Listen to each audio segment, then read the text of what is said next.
Brad, do you still believe life after death? Dapat ko naman. Bantaye! Bantaye!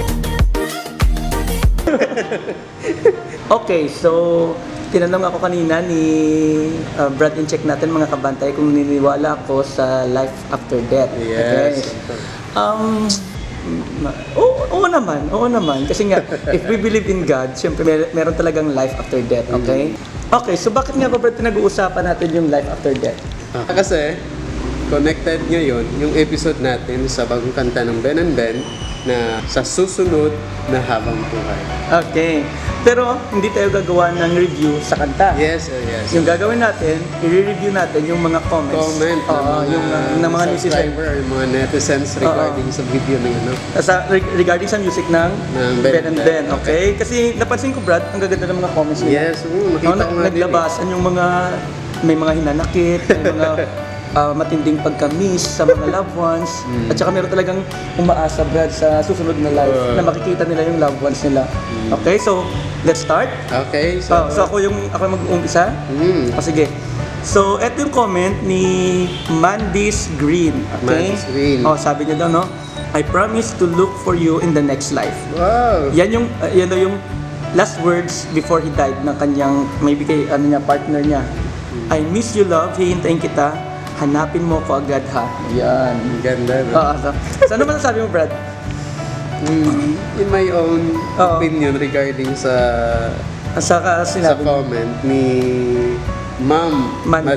Mandis Green, ang sarap no? Ang sarap magmahal. Yeah, ang sarap magmahal, pero malungkot. Ang sarap magmahal kapag may taong nagmamahal sa iyo ng totoo. At yung masasabi mo talaga na true love. At saka pero mas sakit pag nawala na. Pero Brad, dito sa comment na to, no, parang napansin ko yung love nila is talaga for eternity. Yes. Kasi nga hanggang sa mamatay yung kanyang, I don't know, BF niya ba to or husband niya, no? Sabi ng kanyang love partner niya, I promise to look for you in the next life. So, bago siya mawala, at talaga nagbitaw siya ng pangako, no, na hanapin kita sa susunod na buhay. Yeah. Parang ang sana all. Sana all. Parang ang sarap pero ang sakit. Yan, di ba? Parang sarap ang sakit. Kaya sabi niya, sige, hanapin mo ako agad, ha? Yan. So, let's move. Next. Ako naman. Okay, sige. Next maghahanap ako dito. Okay. How about yung kay Niljat? Niljat, okay. Niljat. Medyo mahaba ito, ano? Pauwi na ako, love. That was her last text to me. Yun. Okay. Hanggang ngayon ay inaantay ko pa rin siya. In our relationship, we're really happy. But we didn't end up successfully. I hope in another life, you're still my girl and we keep our promises even if it's against the world. Uy. Yung basa ko dito, Brad, hindi sila, I don't know kung namatay ba yung love niya or hindi, pero parang hindi naging successful yung relationship nila. So sabi niya na lang, I hope in another life, you're still my girl. Okay? So kahit daw sa susunod na buhay, siya pa rin daw yung magiging girl niya, magiging kasintahan niya, no? Sa akin naman, sa kay Ma'am Niljat, Ma'am or Sir Niljat, Sir Niljat pala kasi girl. Girl yung partner niya. Maybe, sana magkaroon. Hey, sir. Hello, sir. Life after death. Yeah. Hello. Si Sir Don. Hi! Pinaka the best na boss ng LR. Sige, sir. Ilalim na. Dito na lang. Manek naman kita, Brad. Okay, sa mga kabantay, we have to change venue kasi ayun nga, madami ng taong dumadating dun sa Library Hub, dun sa Division of Baguio City. So, nandito kami ngayon sa bahay ko. Pasensya na sa likod, parang bodega. Okay? Kasi meron kaming mini sari-sari store. Yan. So, Brad, doon tayo na i-continue na natin. Doon tayo na putol sa kay Niljat. Okay? So, parang may gusto kong sabihin kanina, no? Actually, nakalimutan ko na yung sasabihin. Pauwi na ako, love. Anyway, okay, so yun nga, based sa comment ni Sir Niljat. Pauwi na ako, love. That was her last text to me. So, it's sad to say na hindi natin ma-predict yung tinatawag nating mga sitwasyon, event sa mga bagay na close sa atin. So, yun lang. We can't predict the Predict future. the future. Okay, so ayan nga, habang nandiyan pa yung love nyo, habang buhay pa siya, hanggang kasama nyo pa siya, ang kailangan ipapil na natin sa kanya Na yung... mahal natin sila. Yun, Yes, okay. okay. Next. Okay, next. Ito. May kwento si Miss or Mrs. Sofia Lopez. Okay, so sabi niya, so medyo mahaba yung kwento niya, no? Dear Charo. Yeah. Okay, ito yung sabi niya. My boyfriend died last February 9, 2020. Uy, Oy. kakamatay lang. So condolence nga pala kay Sofia. His last question for me was, kamusta ulo? After that, he died because of head-on collision due to an accident. Love, ito yung message niya, no, sa boyfriend niya. So, love, I miss you so much. I know how hard you fought and know that I'm proud of you. I know you're now in a safer and happy place called heaven. Always know that I miss you every second, minute, hour, day, week, and almost a month. No one could ever take your place in my heart. I love you. Wait for me, okay? Know that I'm very thankful and blessed to have you. I'm proud of you, my baby. I love you always. Thank you for making me happy and loved. I love you so much. Hanggang sa susunod na habang buhay, mahal ko. Yan. So, eto. Ay, nako. Tagos. Parang tutuloy si Pon ko. Okay. So, Tagos. okay. So, parang yung sinasabi ni Sophia, ito yung nakatatak sa akin, yung no one could ever take your place in my heart. Okay, so, hindi natin maiiwasan na siyempre throughout the remaining days or remaining years of Sophia, may makikilala kang bagong love mo someday, okay? Pero siyempre yung boyfriend mo ngayon, may special pa rin siya na puwang. Okay? Ganun yun eh. Kapag meron tayong minahal na tao, kahit magmahal tayo ng iba, laging may special na space yung Parang yung previous love natin. Parang lang, Brad, yung tinatawag nating first love. Never dies daw. First love, di ba? Yung first love ko, hindi ko na nga maalala. Kasi pag sinabi nating first love, yun yung nauna. Hindi pwede na yung kasunod na tawagin natin ulit na first love. Kasi may tinatawag na mga nakaraan, yung memories, yung mga bagay na kung ano yung we share nyo sa isa't isa. That's why same thing kay Ma'am Sophia, na no one can really replace someone sa tinatawag niyang Life? pagmamahal niya. Okay. Pagmamahal niya. So, masasabi ko lang siguro, may purpose ang lahat kung bakit nawala si boyfriend or sino man. Kasi sabi nga nila, or based on biblical term naman, pag may nawala, may the best na darating. Pero hindi naman sinasabi na hindi the best yung boyfriend mo. Ano lang. Gaya na he could be the best at meron ding darating na Yes. kasing Something best niya din, okay? So ganun. So keep on Better, fighting. Joke lang. Huwag natin compare, okay? So yun nga, keep on fighting lang, keep on believing. Always nating isipin, always mo lang isipin na yun nga, may naghihintay sa iyo sa susunod na habang buhay. Okay? See you na habang buhay. Naku, ang sakit nun. Okay. Ito, may simple quote lang from kay Kathleen. Pakibasa nga, Brad. Time might separate us someday, but even still, until then, let's stay together. Yan. So, yun nga. So, sabi nga, pero may naalala ko, Brad, yung time decides who we will meet, okay? But our attitude decides who will stay. Yan. So, ito yun. Parang ganito yan.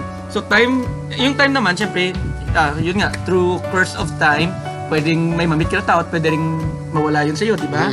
Pero, hanggat magkasama pa kayo, enjoy the time, enjoy the kumbaga, moment. wag na natin sayangin ng mga panahon na kasama natin yung mga mahal natin. Yo. At kumbaga, Cliche. kung may mga bagay na dapat nating i-share, ipakita na natin kasi sayang. Pero Brad, sayang. madaling sabihin, mahirap gawin. Yan. Okay, punta tayo Ampalaya lang. Ampalaya. Okay, so ito, I think mas Next. Sandali ah. Ito Brad, pumunta ka nga kay Sir Rico Dinero. Rico. Okay. Okay, ito, babasahin ko ha. Okay. I feel like I'm in the wrong world. Oh. Sabi niya daw parang parang nasa maling siya, mundo. Hindi planeta kundi mundo. Cause I don't belong in a world where we don't end up together. I don't. There are parallel universe out there where this didn't happen. Where I was with you and you were with me. And whatever universe that is, that's the one my heart lives in. Okay? So, etong si Sir Rico, naniniwala siya sa tinatawag nating parallel universe. Okay? Ano ba yan? Meron kasi mga paniniwala yung mga physicists, theorists, ganyan, na meron daw parallel universe kung saan doon sa ibang universe na yon, iba naman tayo. Halimbawa dito teacher ako. Doon naman sa ibang universe, ako pa rin yun pero police naman ako. Or hunk. or artista. Yun. Okay? So, pwede din sa universe na yun. Sa ibang universe, ikaw, malaki yung mata mo. So, there are countless universe. Yun yung paniniwala ng mga yun yung paniniwala sa parallel universe. There are countless universe kung saan iba-iba yung resulta. Halimbawa, lumabas ka sa iyong bahay ngayon, hindi ka nasagasaan. Sa ibang parallel universe niya, nasagasaan ka. Parang, end result. So, sabi doon ni Rico Dinero, parang hindi siya nabibilong sa universe na to. Kasi yung gusto niya, sa universe kung saan yung love niya at siya ay magkasama. Yan. So, ganito lang. Ano masasabi mo doon? Wala. Wala. Wala na akong masasabi. So, ganito lang. Tanggapin lang natin, di ba? Tanggap-tanggap lang. Hindi lahat ng gusto natin nakukuha natin. Okay? Ang buhay naman kasi as in matalinhaga. Yeah, maraming mga bagay na hindi natin alam, hindi natin sukat akalain na darating yung mga bagay na ganyan. May mga masayang araw, masayang moments. Yung naman, yung kwento naman ni Lautan. Pakibasa, yung kay Lautan. It's like my mom and my dad. They promised to grow old together, love each other, and stay faithful to one another. Exchange of I love yous every day just to remind themselves that they get each other's back. Unfortunately, fathers died in a sudden way. Sakit nun, di ba? May nauna. May mauna. May mauna tapos May matitira. may naghihintay sa iyo. Oo. Ikaw yung naghihintay tapos hindi mo na alam na wala na pala. Mom still holds on with his promise that he will look after her in a lifetime. No matter how many times he told her na she can look for another partner. Yet my mom's remains loyal and faithful. She holds my dad a picture every day and still say I love you. But this time it's is different. She will always say I love you and I look for you in a perfect time, in a perfect world. Ayan. Ang sarap, no? Ito kasi yung Brad, kahit naman sino sa atin, ito yung natin. Sana perfect na lang itong word na to. Yung world na to, di ba? Kasi di ba tayo may mga ideal tayo ideal merit. Ay, hangin talaga sa labas. Okay. Okay, di ba mayroon tayong mga ideal married life na gusto nating makuha. Yung usually yung ganyan yung araw-araw magsasabihan kayo ng I love you.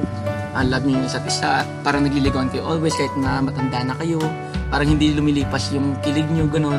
Yun yung pinakamagandang kind of relationship na talagang mahirap i-maintain. Kasi sabi nga nila every day you're expected something like that. Kasi yung love hindi nawawala yun, pero yung kung minsan yung kilig, talagang usually nawawala yung kilig, yung parang yung lagi kayo nagliligawan araw-araw. Nawawala yun throughout the time Okay? Tumatanda yung feelings. Parang ganun, tumatanda rin yung feelings. Nagiging mature din kayo.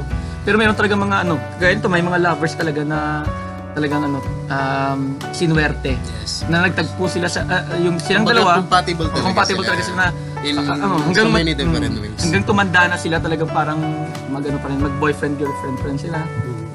Pero ito yung masakit talaga kapag may nauna at saka may matitira. Kasi yung matitira, yun yung maghihintay.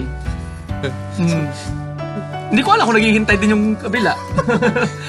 Pero like sa kagabi sa napanood ko, yung tinatawag yung The Book of Life. Yung may mga bagay na yung may mga tao na nabubuhay sa kabilang mundo na pag nakalimutan sila pag may mga taong nakalimot sa kanila, mawawala din sila. Oo, So kaya dapat- they are still Oo. existing in the time na tinatawag natin inaalala pa sila. So hanggat hindi, ganoon naman talaga eh. So kapag hindi daw nawawala yung isang tao kapag lagi mo siya naaalala. Dalawang beses daw mamamatay yung tao eh. Una, yung physically mamamatay siya. At ikalawa, yung time na nalimutan mo na siya. Okay, so dalawang beses daw tayo mamamatay. So hanggat hindi mo siya nalilimutan, buhay pa rin Still siya. buhay. Yeah! Hindi lang physically, but Spiritually. emotionally. And basta nandun pa. Ito maganda to, yung kay Love. Pakitingnan mo yung kay Love. Ako magbabasa. I love. Hi, Love. Kahit hindi mo na siya love pa rin yung tawag mo, no? Okay. Maybe in our next lives, we'll find each other again. But it would still be nice that we'd met the same way we did now. But the only difference is that we made it in the end. That we'll be with each other and then we'll have golden kids. I swear, I promise we'll meet again in another life. Okay. So, sabi niya daw, maybe sa susunod na habang buhay, maaaring magkita ulit sila.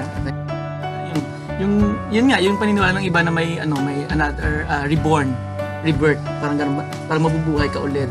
Okay. So, incarnation yun. Incarnation at saka condense. Incarnation evap.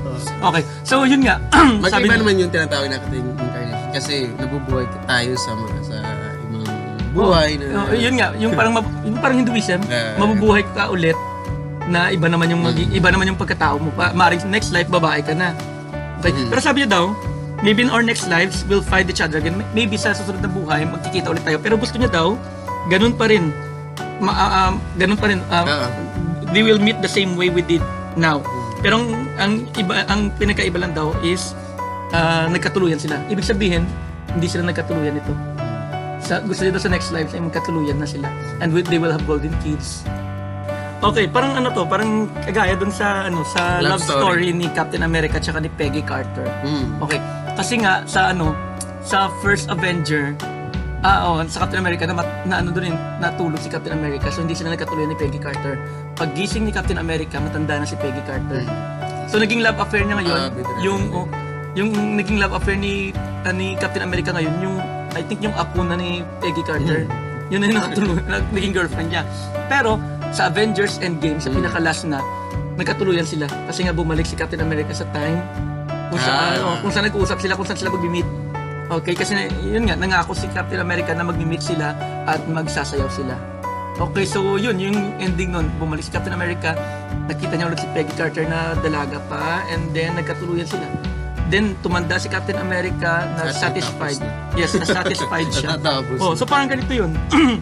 Ito yung, ano nga ba yung sabi niya kanina? Gusto niya in the end, they will have golden kids sa next life. So parang ganun yung Avengers din. Kasi si Captain America nabigyan siya ng another life. Maybe. Yun sa'yo. Maybe. Yeah, maybe. Somehow, yung tinatawag natin, yung time na at the end of the day, tutulog tayo, at sa pagtulog natin, may tinatawag na gabi, at hoping and praying that somehow, pagising natin, babalik sila. A little bit what we call hoping and expectations. May hope. Hope tayo. Kasi, yun yung tinatawag na faith, Brad. Yung faith na, although wala na yung mga loved ones mo ngayon sa present life, okay? You're hoping and you have faith na in the next life, okay, magkikita-kita kayo. Yun yung lagi. Pakitingnan nyo kay Psyche Vlogs. Psyche, sometimes the wrong train will take you to the right person. Yun eh. Hindi lahat ng wrong will end up wrong. Yes, may purpose nga. May purpose. Sometimes yung wrong na nagkakaroon ng right. Sometimes yung right nagkakaroon din ng wrong. Ang lahat ng bagay ginawa, kumbaga, nasa purpose. Ako hindi ako convinced sa ganun, Brad. Parang hindi ko ayoko isipin talaga lahat ng bagay na ginawa na may purpose. Paano yung mga namamatay ng mga terrorists? With a purpose. Maybe not now, but later on. Anong purpose nila? Later yung on. baby pa lang, biglang na-aksidente, anong purpose nun? This is what we call an effect. Kagaya nga ng mga brother mga halaman na hindi naman natin makapangatangan. Pero at the back, may nagagawa pa rin silang what we call this, kagandahan. Gaya ng pag-produce ng oxygen. Pero napakaliit lang ng percent na napoproduce ng mga damo. Ano lang, may counterpart. parang sa ano lang, panglanggam lang. Okay, sige. Okay, so ano masasabi mo, Brad, sa una, doon muna tayo sa kanta ng Ben and Ben. Maybe sa akin yung effect o kumbaga yung tinatawag natin reaction in my own as a person. Ang buhay ay talagang napakatalinhaga. Yeah. Lagi ganun, ha? Maraming pasikot-sikot na di natin alam, pero at the end, may taong darating at makakasama natin panghabang buhay. Yeah. Here and in the next life. Yung akin naman talagang ano, actually nakita ko to, Brad, yung kantang Ben and Ben na susunod na habang buhay, nakita ko siya sa GMA News. Yes. Na madami doon na touch sa bagong kanta ng Ben and Ben. So, pinakinggan ko agad sa YouTube. Unang dinig ko pa lang, unang start pa ng music, talagang sabi ko parang emotional talaga to. And then, nung dumating na sa part na chorus na, talagang parang tumitindig yung balahibo mo. Yung parang full of emotions yung kanta. Kasi I don't know, it's cliche or talagang psychological na kapag ang ganda ng love story kapag may namatay. Parang yun, di ba? Parang tragedy. Pag tragedy talaga parang grabe yun, parang lalabas ka kapag yung sa sinihan, kapag namatay yung bida sa bandang uli at saka naiwan yung isa, parang lumalabas ka na umiiyak. Parang ganun. Pero siyempre sa story maganda yun. Pero sa totoong buhay parang ang hirap ng ganun. Masakit na masarap. Masakit talaga, walang masarap doon. Pero ganito nga, nung nakinggan ko, bakit madaming nakaka-relate sa kanta na ito ng Ben and Ben? Sa tingin ko, madaming nakaka-relate kasi meron talaga dito mga hopeless romantic or yung mga yung mga failure when it comes to love. Yung bang umaasa na lang sila na maybe sa parallel universe, maybe sa next life magiging kami, hindi man kami maging ganito dito, hindi man kami nagkatuluyan, meron namang next life. Or meron namang mga tao naman na natagpuan na nila yung loved one nila, ngunit minalas or nauna yung loved one nila.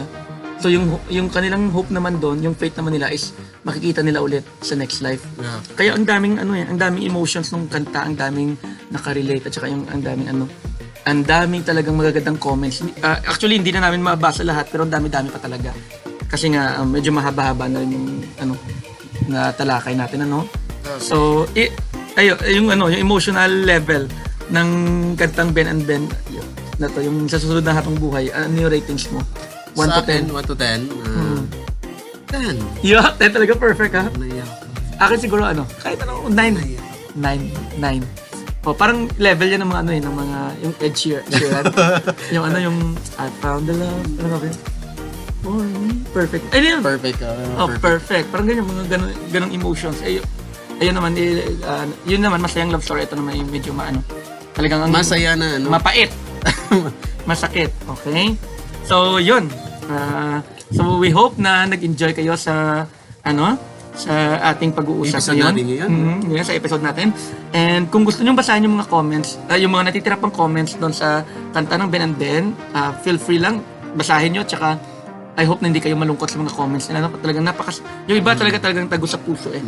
And if you have comments, suggestions, and mga tanong na para sa susunod nating episode. Yes. Na pwede nyo i-share. Pwede nyo i-comment. Pwede, comment. And please, kung hindi pa kayo nakasubscribe, paki-subscribe ng channel namin kasi madami pa kaming gagawin mga episodes sa future. Hindi lang ito. Bantayan nyo, okay? Bantayin nyo. Okay, si Inche kakain niya ng apoy. Sa susunod na episode. Okay? So, see you again hanggang sa susunod na episode ng Bantaye! Bantaye!